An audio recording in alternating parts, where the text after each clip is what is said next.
Welcome back to my channel. কেমন আছো students? আশা করছি তোমরা সকলেই ভালো আছো। আজকে আমি ক্লাস 8-এ 70 নম্বরের একটা প্রশ্ন বানিয়েছি। সেটা যদি তোমরা করো, আশা করি তোমরা ভালো মার্কস আনতে পারবে। তাহলে চলো শুরু করা যাক। প্রথমে দেখো, সঠিক উত্তরটি বেছে নিয়ে লেখো যে কোনো 14টি। 1 নম্বরে আছে হিন্দু পেট্রিয়ট পত্রিকার সম্পাদক ছিলেন কে?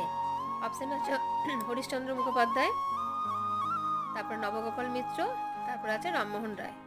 সেকেন্ড প্রশ্ন, মূল কথার অর্থ হলো 1 বিশৃঙ্খলা, 2 বিপ্লব, 3 বিদ্রোহ। যেটা হবে সেটা তোমরা করবে। 3-এ আছে জাতীয় কংগ্রেসের প্রথম সভাপতি ছিলেন কে? সৈয়দ আহমদ খান, উমেশ চন্দ্র বন্দ্যোপাধ্যায় নাকি গান্ধীজি?